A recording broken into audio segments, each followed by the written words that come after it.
welcome to Sunday's video. Today we are going to talk about gravel and share all the tips we have to get into gravel riding.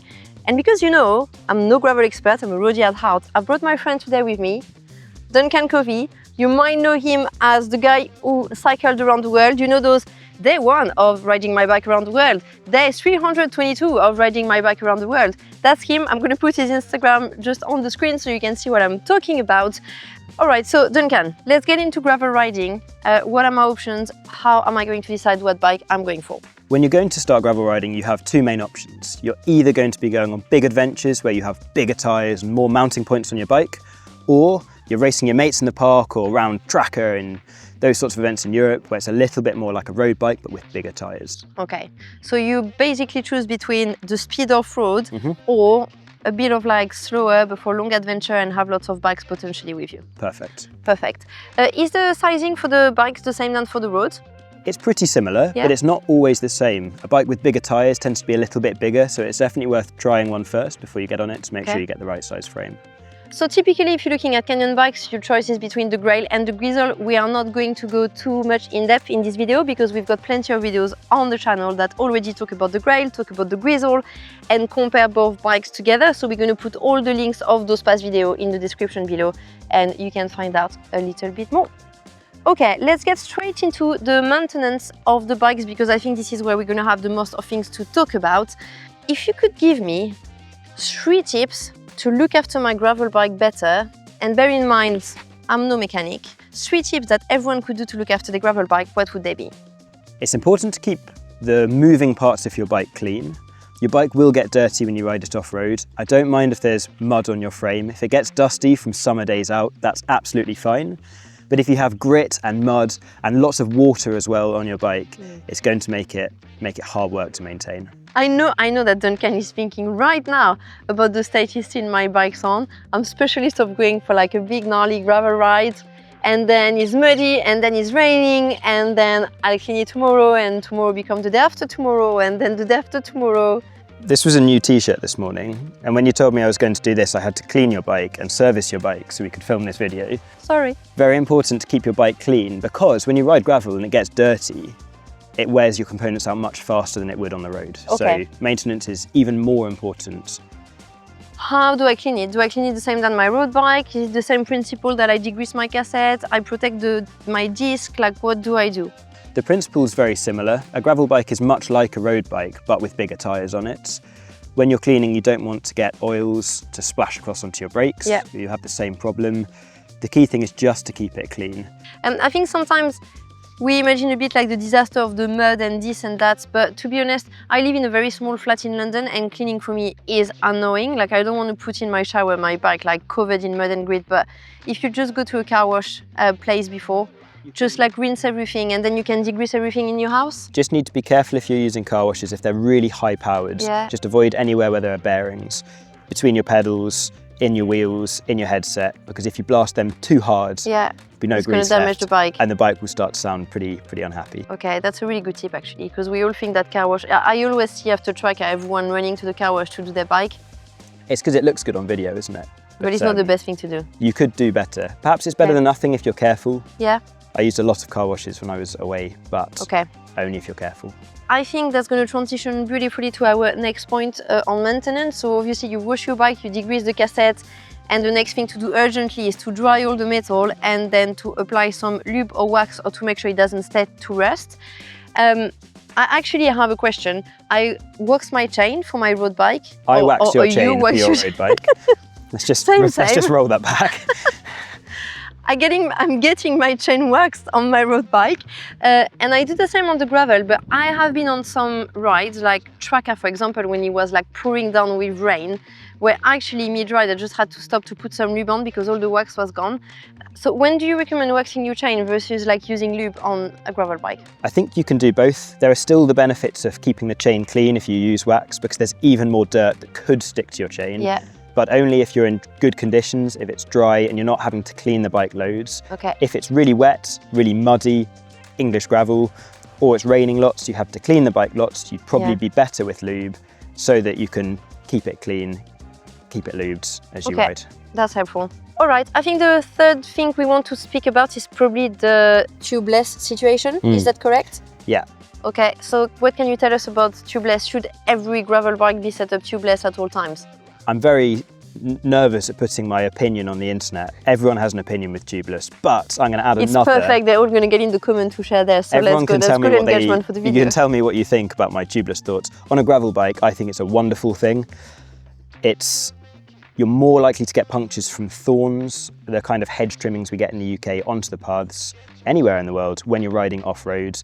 Tubeless is very good at stopping you from puncturing with those sorts of punctures. Yeah. Those things in your tyre. I had that at Tracker. Everyone gave me so much abuse for having tubes in my gravel bike and not tubeless, including in the morning, last minute. Everyone was like, I can't believe you're not tubeless, blah, blah, blah. And I never have puncture, right? Well, of course, they jinxed the whole thing. I'm 40k in, I have a puncture and it was so wet and muddy.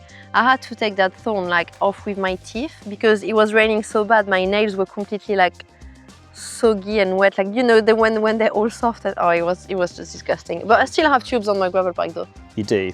We should change that for yours. For the riding you're doing around here, it would be a good idea. Yeah. You have to maintain it. You have to top up the sealant either after you've punctured or every few months, just so the sealant doesn't dry up on the inside.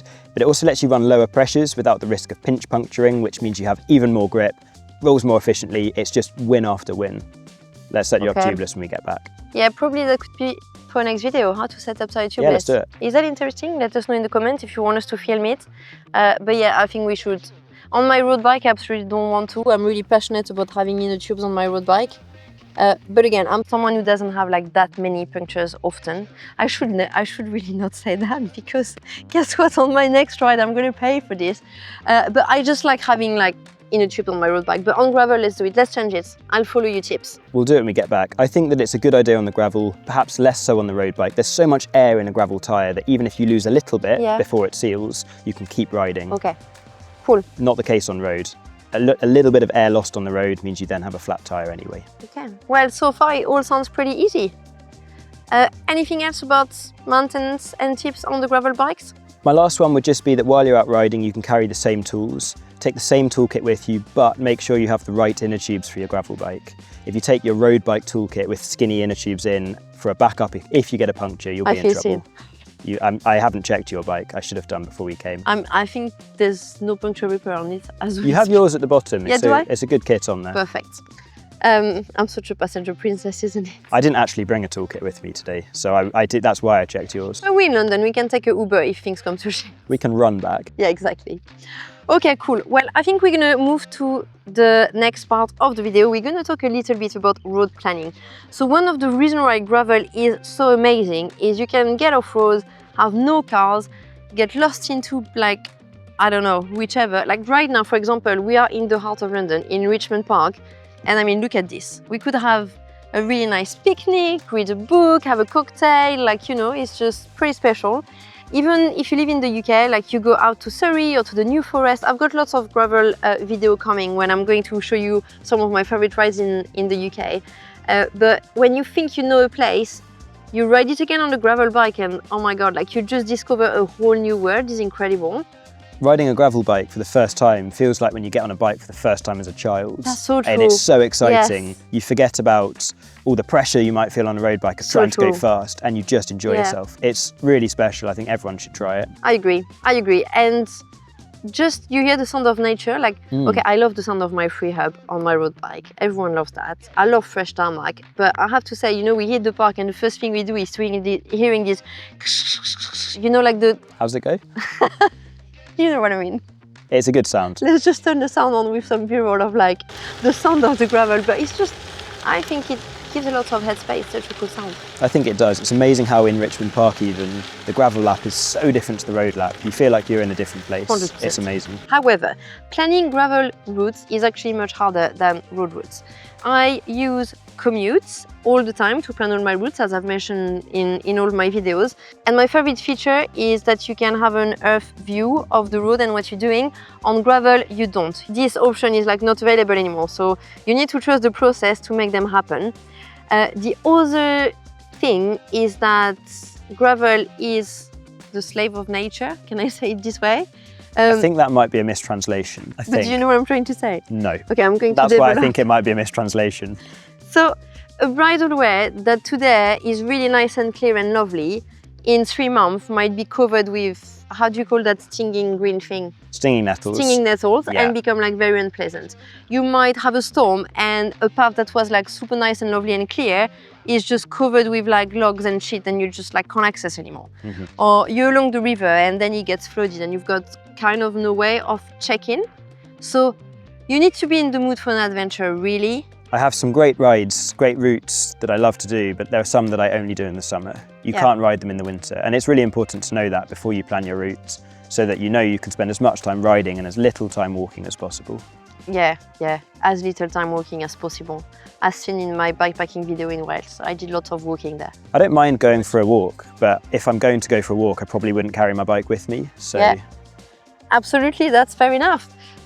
So, how do we avoid all of those things? Be careful about the things that we've just talked about. Be ready for an adventure. I think have the mindset. Yeah, we just talked about mud. Like, you'll get muddy within the first 5 minutes and then you just like go full gas and like... Can we hear the plane? Or we could just get on a plane and we could go somewhere where there's proper gravel. Yes, we can just go on a plane to the Canary Island and do all of the Grand. I know the ride you mean. Yeah, you know when I've you not cross done like that all one. of the Canary Islands, gravel. Or you could ride amazing. to the Canary Islands. Yeah, you can do that. I'll get on the plane. We will turn you into a bikepacker one day. Can't wait. Comment if you'd like Alex in a tent. No, you can't say I that did it actually. last That's year. really poorly phrased. I did it last year. I loved it actually. I'm ready to do it again. Challenge accepted, okay? Let's make it happen.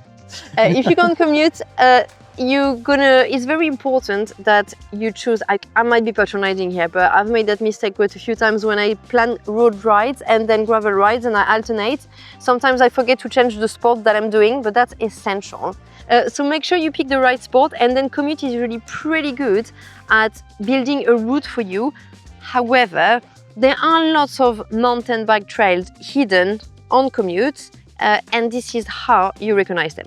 So if you look here, I'm on the map on Komoot, and all of those trails that have a little bit of a like light red highlight on them is because they are mountain bike trails, and I really don't recommend to go on them on a gravel bike. Avoid them because they can be very, very gnarly, and you need suspensions for those quite clearly. So don't do that. Second tip on Komoot again, once you've made your route, on the left-hand side of your screen, they're gonna give you alerts for all of the sections that you might not be able to access. So for example, some private roads, some barriers, etc., etc. So don't dismiss them, just like check and go around. And final tip, again, still on Komoot, I really find that sometimes, it depends on what you want to do, but sometimes it's quite nice to chop a good gravel ride with some tarmac. So if on some sections you've got trails that are, again, super muddy because it's the winter and you know you're gonna have to hike your bike, just go on road, that's fine, because that's the beauty of gravel riding, is you can just go on and off road on your bike all the time, which is what you did around the world. I think that's the key thing with a gravel bike, is it's still fast enough that it's not boring when you ride on the roads. So it's better to ride a little bit of road in amongst the great trails that we have, rather than trying to do the whole thing off-road and end up on trails that are a poor choice for the bike you're on, that just won't be enjoyable. You can ride on bridleways here, you can't ride on footpaths. So if you need to use some roads to get between the good gravel riding, that's absolutely fine. All right, so if this video has not given you the desire to jump on a gravel bike straight away, I really don't know what you're waiting for. Because we are excited about going riding now, aren't we? I'm joking, you're going back to the workshop. I would love to go for a ride right now. We could do one more lap on our way back, I suppose. Yeah, we might. Okay, we won't go be on doing then.